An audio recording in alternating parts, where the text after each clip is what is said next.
The scenery outside reminds me of my pride, reminds me of my will. At the windowsill, I sit and see the grays, the children they all play and laugh amongst themselves. Somehow remind me of myself on the merry-go-round. What's going on, YouTube? It is Trev. Remember me? I know I ain't been around in a while. I want to talk to you about ELMOerc. Obviously, from the thumbnail and the description, you kind of already knew that, right? But I just, a little while ago, I had like an hour-long conversation with the developer, ELMOerc, who is the actual creator of ELMOerc and co-founder, along with Master Elmo. And I had a question that I actually asked Master Elmo during a recent AMA.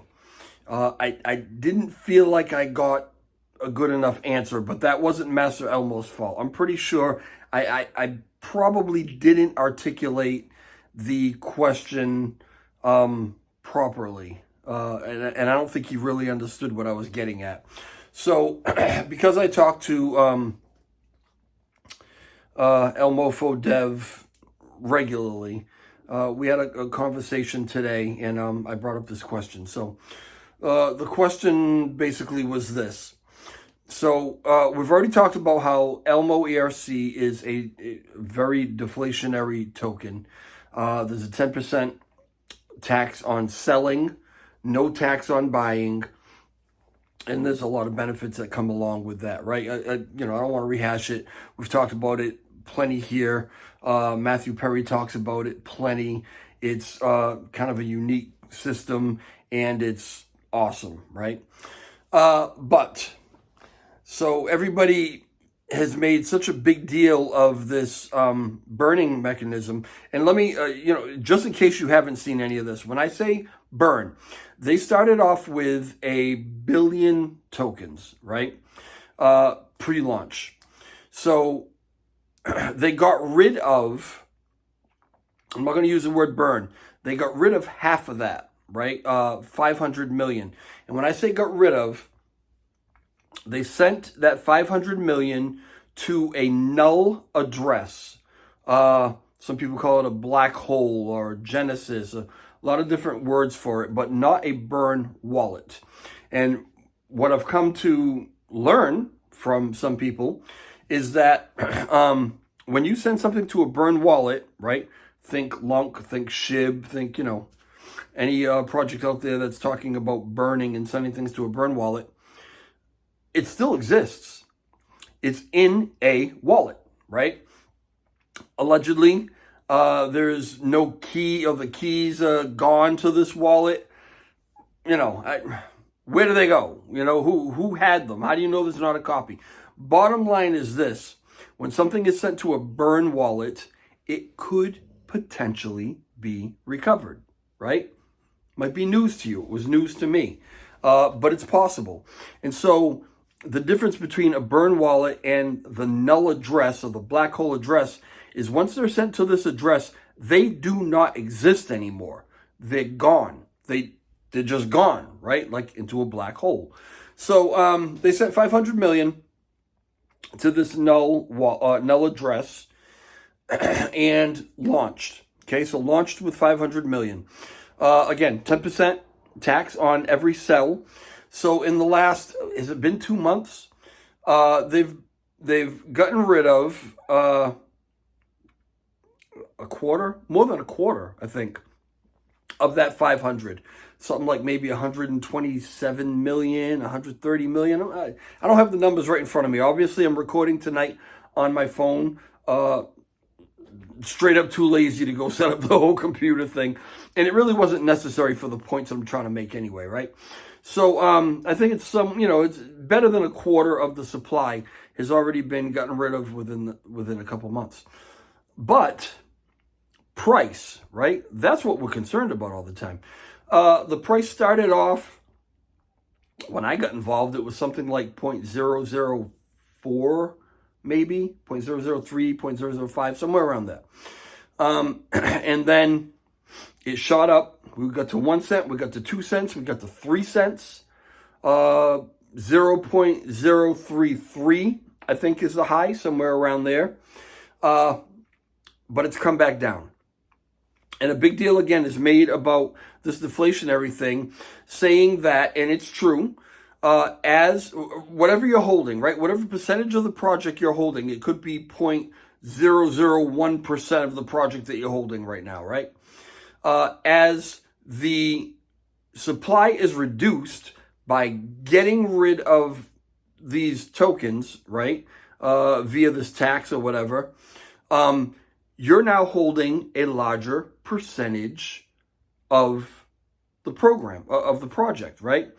So I think like a lot of other people, I assumed that meant the price was going to go up like crazy, right?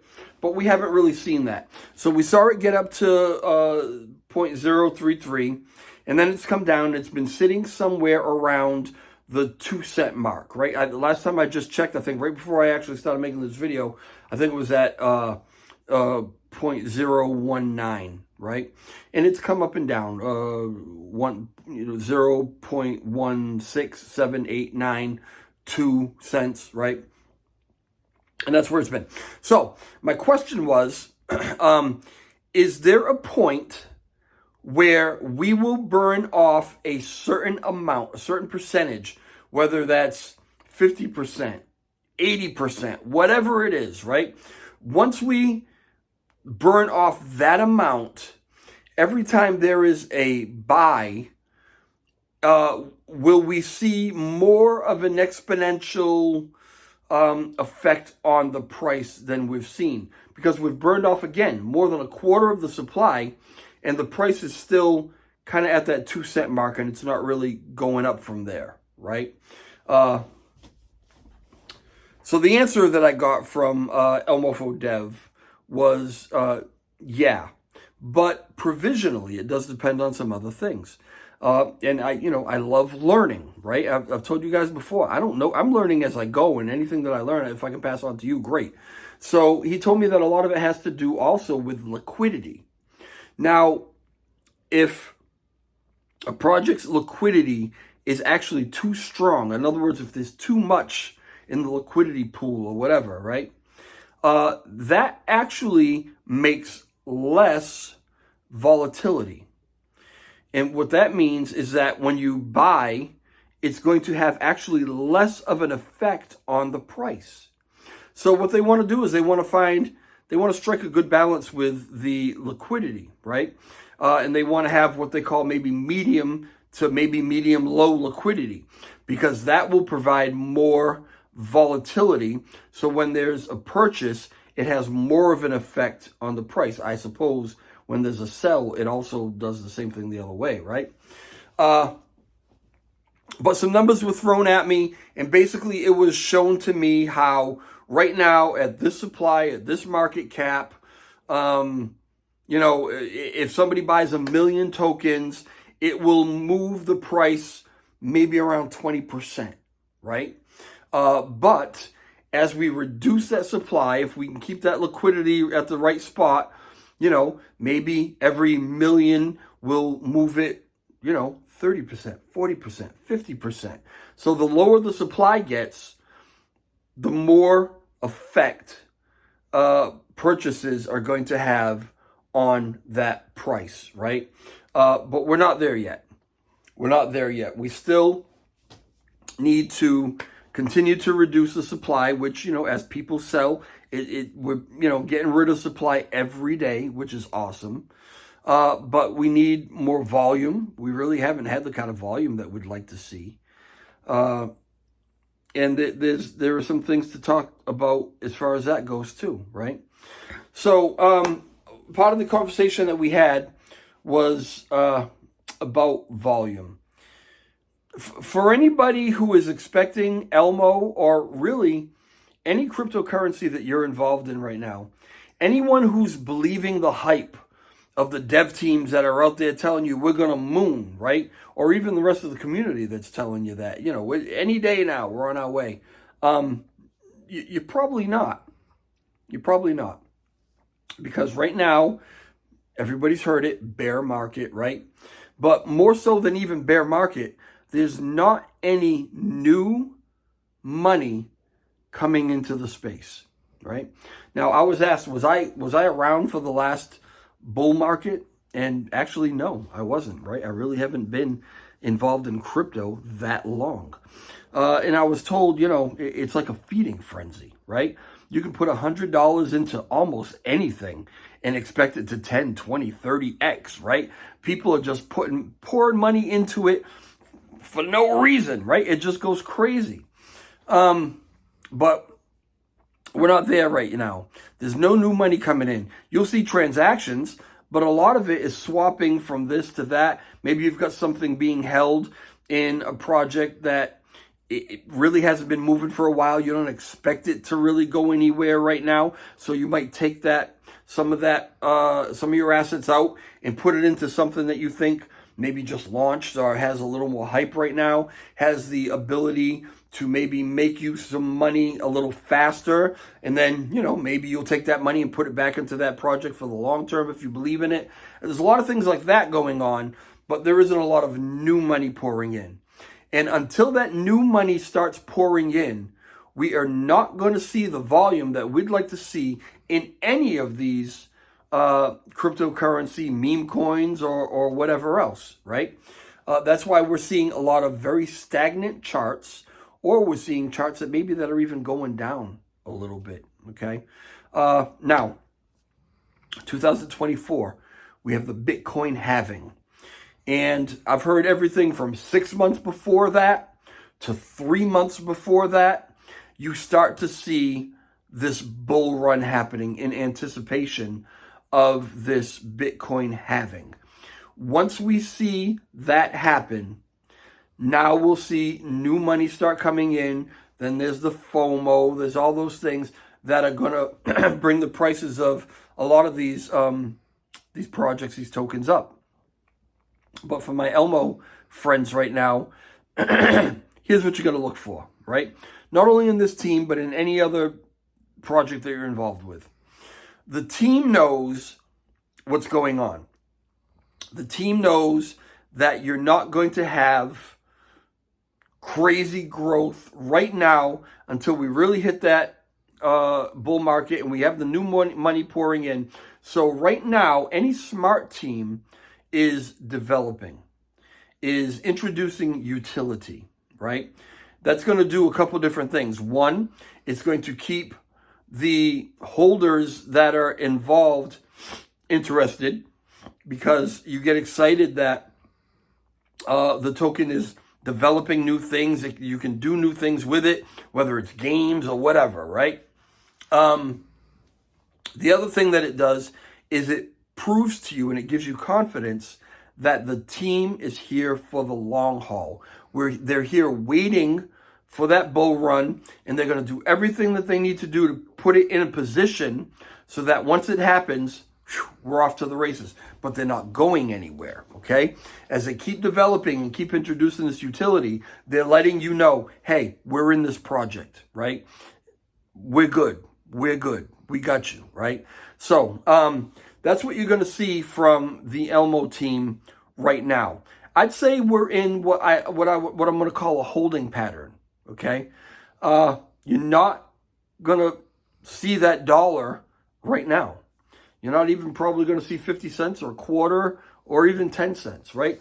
If it spikes up to 4 or 5 cents, beautiful, but it'll probably end up coming back down. Okay, and I don't even know if it'll do that. So, patience, not financial advice, right? I'm not a financial advisor. I'm just telling you, this is what's going on right now. If you're wondering why the charts aren't moving, how come we haven't mooned yet? Where's this dollar everybody's promising? It's not going to happen right now. But I was told this, and again, not financial advice. Nobody has a crystal ball. So just because I'm saying it, or even if somebody on the team said it to me or whatever, doesn't mean it's going to happen. But this is what I was told while we were talking about whether or not I had ever been involved in a real bull market, right? I was told in a bull market, $1 for Elmo is not just easy, it's very easy. $2 is easy. This is how it was broken down. $3, plausible. $4, $5 could happen, right? That's the way it was broken down to me. That got me excited. And I know, exactly like I'm telling you, that no crystal ball. See, there are different factors right now that no other bull market has had, that no one, at a Bitcoin halving has had to deal with. And that's the SEC, that's the lawsuits, right? The Ripple thing that's going on. Everybody that they're suing, okay? We don't know what's going to come of that. We can surmise and we know what we want to come of it, right? We might be hearing what we want to hear. I don't know, right? Until we actually get an official decision on Ripple, we won't know exactly what's going to happen. So what normally happens during this Bitcoin halving and the beginning of the bull run and all that, there are some different factors right now which could slow that down a little bit, right? Unless we get a decision. But listen, if we get a decision about Ripple and SEC, right? And Ripple is found not to be a security, they win the case. Buckle your seats. I hope you have some fresh powder. But right now is the time that you should be stocking up with money that you can afford to lose, right? Not, don't go leveraging, mortgaging the house or whatever, right? But whatever you can afford to put in right now, put in. Not just to Elmo, not just to Pepe, not just to whatever, right? Diversify. Because remember also that they say, I think it's 99% of crypto projects fail, right? The chances that the project that you're hype on right now and that you know is going to make you a millionaire, the chances that you're right, 99% of them fail. The chances that you're right are very, very slim, right? As much hype as you're hearing and as confident as you are, right? I've gone through it with some projects, right? And I've been very hype about them. I can name a couple of them, right? And something comes out of nowhere and all of a sudden, oops, didn't quite work out, okay? So you need to be very, very careful and diversify, because if you diversify and you're into this project, that project, that project, that project, a little bit here, a little bit there, you increase your chances that you maybe hit one of those that are in that 1%, right? That's really what you should be doing, in my opinion. Not advice, but in my opinion, that's what you should be doing. But hold on. Don't get discouraged. Don't, I'm sick of this. It's been waiting we've all been waiting. A lot of our bags are down a lot, right? A lot. But that's the way it's going to be for a little while. I just got to be honest with you. It's the way it's going to be. Don't expect that you're quitting your job in a couple months. You got to wait until this bull market happens. And when it happens, whoo, baby, right? All right. That's kind of it for now. I don't know when I'll get back to you because I have been ridiculously busy. But I'll get back to you as soon as I can. If you have any questions, any comments about any of that, please leave them in the comment section. Let's talk about it. I always try to answer everything that except for some of your stupid, comments that come in just being idiots or whatever, right? I'll ignore those. But if you have a legitimate question or concern, I always try to address them. If I don't have the answer, I'll get the answer for you. If you could hit the like button for me on the way out. And if you want to subscribe. You don't want to subscribe? That's fine. I've got like 2,400 subscribers. And those are real solid subscribers. People who know that when they come to this channel, they're going to get my honest opinion. whether it's good, bad, ugly, and it might be good today and something might happen and it goes to crap tomorrow, and I'll let you know about it. If you're looking for a channel where you're always going to get that confirmation bias, everything's always great, we're going to the moon, don't subscribe to me because you got the wrong one. All right, I'll talk to y'all later. Ciao.